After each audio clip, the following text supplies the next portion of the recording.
Hello, church. I hope you enjoyed the services this morning. Hope you enjoyed Brother Jesse's broadcast at 10 o'clock. Hope you enjoyed our service at 11 o'clock. Just wanted to encourage you, trying to help you any way I can. I told you this morning, and by the way, I'm saying a personal hello to my son in Clemson, South Carolina, if he's watching tonight. I'm wearing the tie that y'all gave me. It's close to Clemson colors, but I'm wearing it because y'all gave it to me. I want to say hey to my son and to my daughter-in-law and to my 3 grandchildren in Clemson, South Carolina. And I love you very much. And I'll be glad when I can come see you. Now, church, we talked this morning about there's no condemnation. And I told you this morning that Philippians 4 and Romans 8 was 2 of my favorite chapters of the Bible. I think they're 2 very important chapters of the Bible. In Philippians 4, we're not going to go where I have gone before sometimes. I want to go down to verse number 9, and I want to read verses 9 through verses 13. The Apostle Paul said, "Those things which ye have both learned and received and heard and seen in me do, and the God of peace shall be with you. But I rejoiced in the Lord greatly, that now at the last your care of me hath flourished again, wherein ye were also careful, but ye also lacked opportunity." Now, church, watch verse 11. Paul said, "Not that I speak in respect of want, for I have learned in whatsoever state I am, therewith to be content." You know, church, I think one of the hardest things for the human being is to be content with what we have. I think we by nature want more. I think our flesh wants more. I think we want more money. I know we do. I want more money. You want more money. The church needs more money, we feel like. I think we want more. You can look at me and tell I want more food. Too much food. That's pretty obvious. But I am trying to do it a little better. And I believe the Lord's going to help me with that.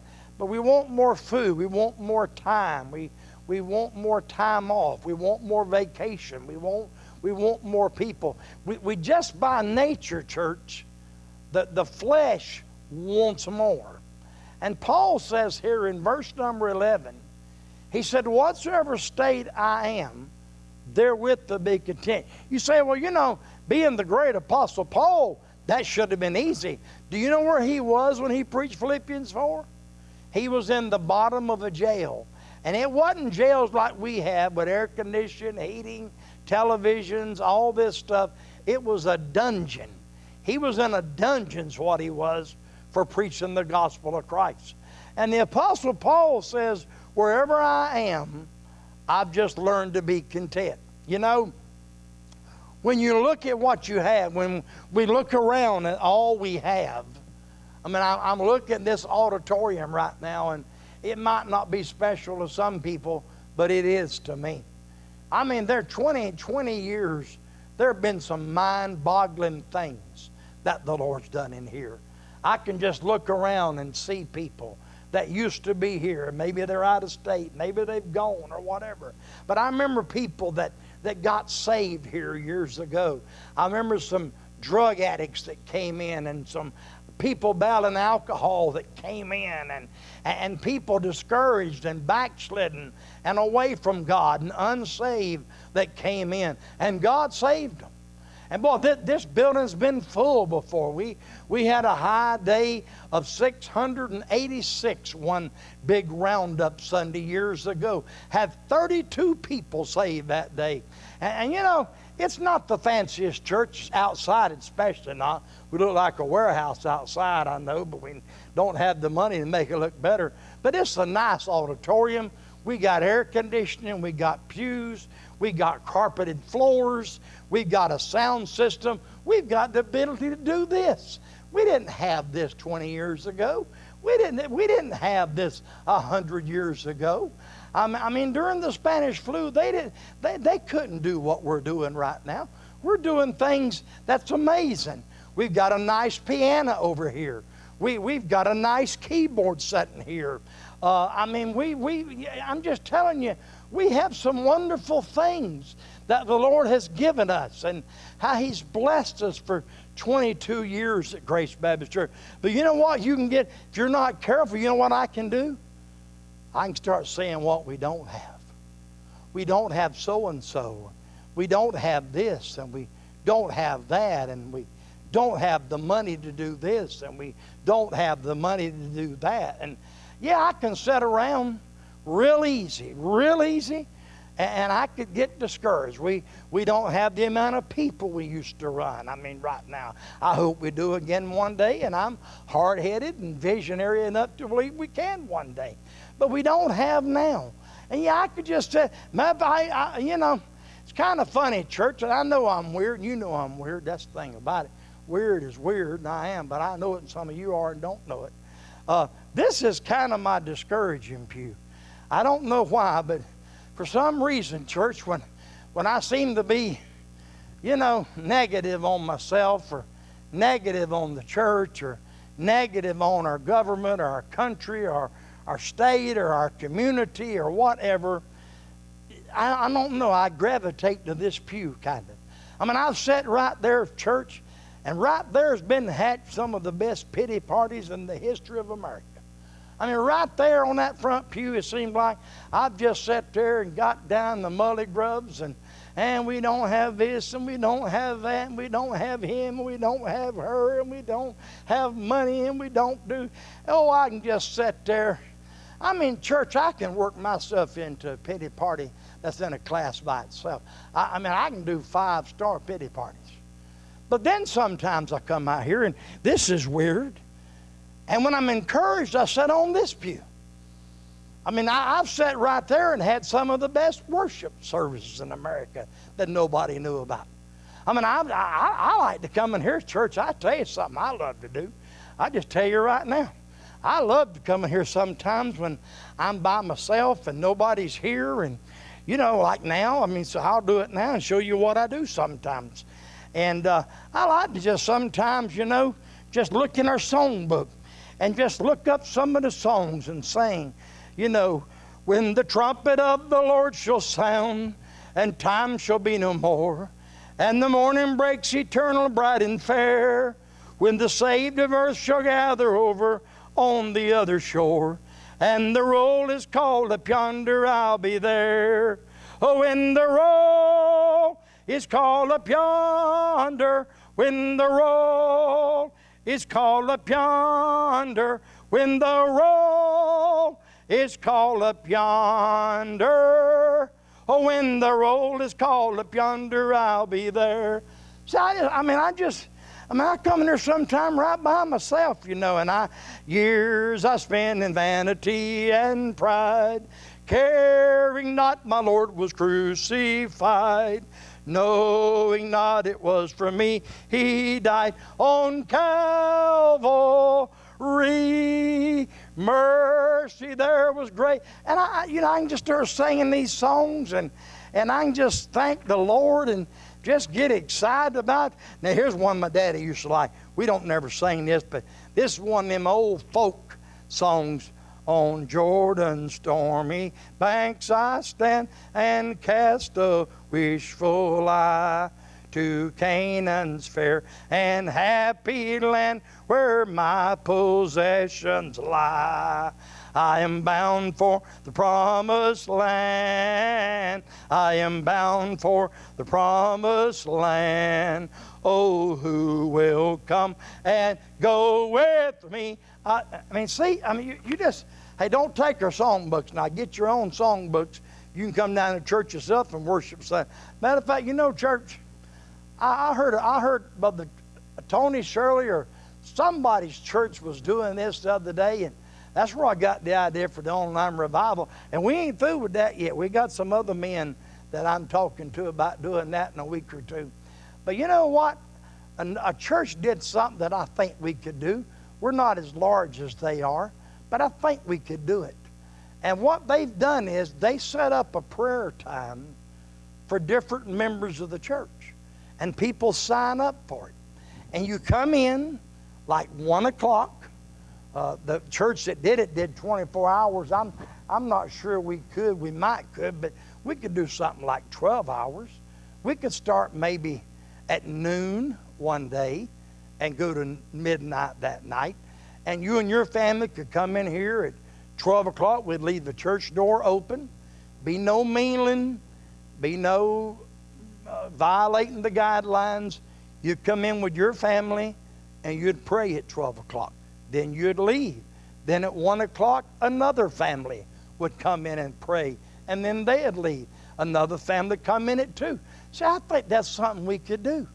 And matter of fact, I think that I'm sitting here now preaching, and I'm getting a more unction about doing it this coming week. So what I think we'll do, if it's okay, we try to communicate with you by Facebook, text message with Brother Todd and Miss Melissa, and emails and all that. I wonder if we set a schedule out there on Facebook or whichever the best way to do it. And we said from 12 o'clock lunch to midnight. That's 12 hours, okay? The last one could come at 11 o'clock. And that would probably be me. I mean, I could come last at 11 o'clock. I could pray, and I could lock the church up or whatever, and wouldn't have to worry about nobody getting in here and hurting nothing. But I just think, church, we got a lot to be thankful for. Paul said, whatever state I'm in, I've just figured out how to be content. And you know, church, yes, we don't have some things, and yes, we can't do some things, and yes, but you know what? We've been blessed. We've been blessed by God. And I just, that's why I come in here sometime and sing songs like I just did to you. I mean, I just like to come in here. Here's an old, we used to sing this for invitation. I ain't heard this in her, and I probably got the tune wrong. Let's see. Lord, I'm coming home. I've wandered far away from God. Now I'm coming home.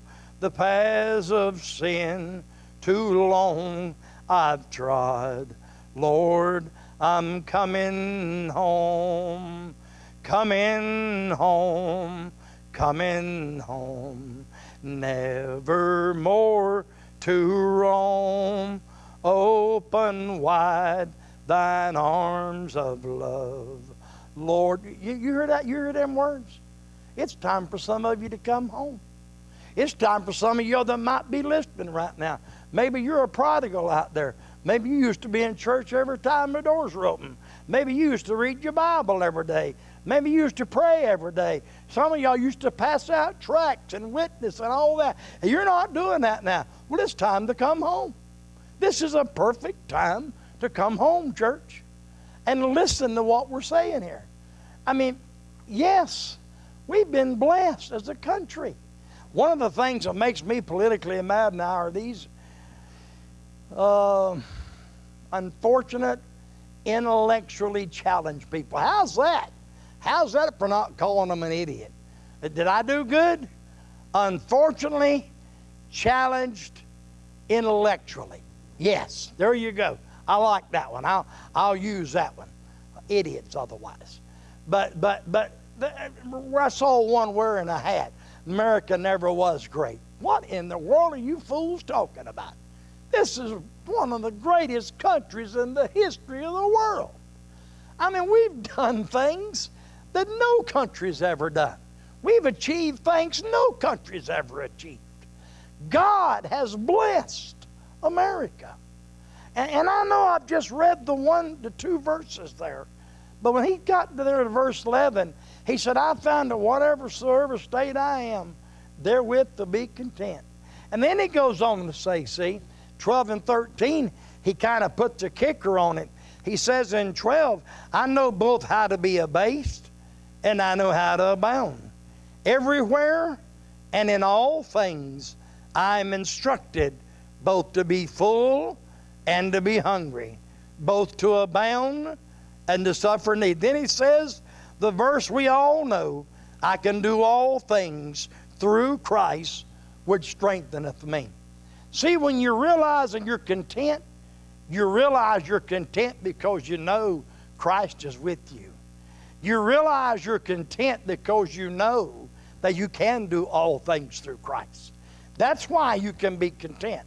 That's why in trying, troublesome, stormy time, that's why when everything might seem to be looking like it's falling apart and unraveling around you, that's why, church, that's why you can say, I'm content.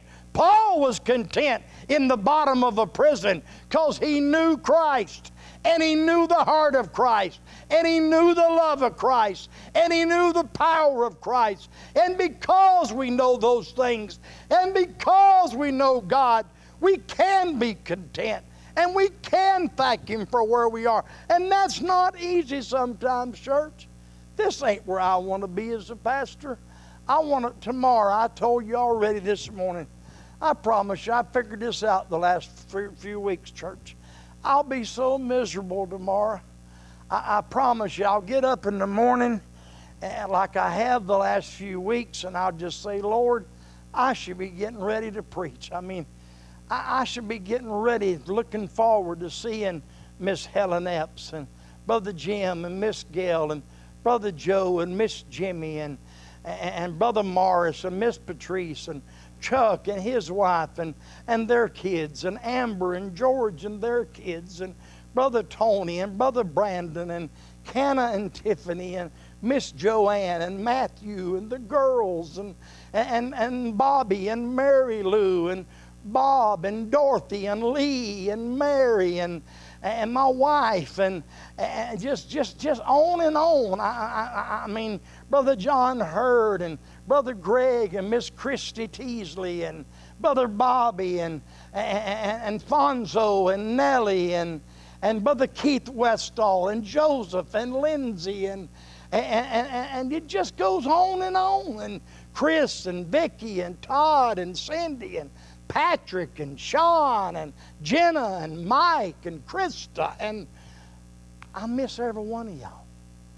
But we're going to be back together. Let's just realize how good God's been to us. I mean, a while ago I was sitting in my office and I had sent my son and daughter-in-law and grandkids gifts and things because I can't see them because of the coronavirus. I've not been able to see them for a couple of months, and I want to real bad, but I sent them some stuff, and Heather, I think it was, sent me back a message, and I'd sent the girls a Taco Bell card, and they were eating Taco Bell, and they were so pretty. My granddaughter's so beautiful. My grandsons are so good looking, all of them. It's ridiculous that they're so good looking and they're so smart. But I was just sitting there looking at that picture saying, Lord, you've been good to me. He's been good to me. He was good to me January 29th, 1955, when he had me born to JT and Winifred Strickland. He was good to me when he gave me the grandpa, Papa and Grandma Washington that he gave me. He was good to me when he gave me the uncles and aunts that he gave me. He was good to me when he gave me the brother he gave me. Don't tell nobody that. But he was good to me. He was good to me when we moved to Jacksonville. He was good to me when my dad started a business. He was good to me when I was saved. He was good to me when I was called to preach. He was good to me when I went to Bible college. He was good to me when they made me be a bus captain. He was good to me when I could spend my money on Saturdays feeding those little bus kids in Springfield, in Jacksonville. My dad getting on to me, where's your money going? I can tell you where it was going. It was going to those bus kids. He's been good to me when he helped us start, when he helped me pastor Liberty Baptist Church. He's been good to me when he helped us start Grace Baptist Church. He's been good to me the 22 years. He's been good to me the day we bought this property. He's been good to us the day we built this building. He's been good to us when the Cedric Watsons got saved, and then the Austin Reeves got saved, and the Brother Kelso's got saved, and the others that have passed away. He was good to me. He was good to me. He's just been real good to us. And it's time to thank him. And it's time to be content, church. And it's time to stop whining. And it's time. And I'm preaching this to me more than I am you. I've had a rough time the last few weeks personally. And helping my brother at the store and trying to stay up with people in the church and trying to plant a garden and work at the church and do the appliances and this or that and come do sermons like this. And, you know, but he's been so good to us, church. He's really been good to us. Let's just right now, I'm going to close this in a minute with a word of prayer. And I want to tell you that Brother Jesse again, well, if he can, he'll be live Wednesday night from his house. And Lord willing, I'll do a Bible study with you Thursday night. I want to do this prayer meeting thing. I really want to figure out how to get a hold of everybody, even if I have to get on the phone personally and get a hold of everybody and set up times. Pay your tithes, do your prayers, invite people to the services, pray for the church, pray for our leadership, pray for Brother Jesse and Miss Kelly and my wife and my children and their children. The Lord's been good to us, church. The Lord's been good to us. Dear Jesus, you've been so good to me, Lord. And although I've been through a lot, and a lot of other people have been through a lot, Lord, you've always been there for me. You've always taken care of me. You've always taken care of this church. And then now when we can't meet her, we're choosing not to at the time. And I believe that's right for us to do, Lord. And you just give me wisdom as a pastor, please. Lord, you show me when to reopen, and you show us when to do the things. It don't matter what anybody else does, Father. It's just what you want for Grace Baptist Church. Please help us. The Lord, just give us the strength to take care of us. Send the money in to pay our bills and to meet our needs as a church. May people watch these videos and may somebody be saved. May somebody's life be changed, Lord. I love this church. Lord, it'll kill me tomorrow again to not be able to see them and shake their hands and hug their necks, Lord. It'll be hard to pull in this empty parking lot in the morning, Lord. But you've been so good to this church. You've been so good to me, Lord. Bless us tomorrow. Bless all the other churches, Lord. Bless the churches around our area and the world that are going to be preaching the gospel tomorrow, Lord, whichever means they use. Bless each one of them. Save sinners tomorrow, Lord. Reach people. Help us, Father. In Jesus' wonderful name we pray. Amen. Thank you, church. See you Thursday night.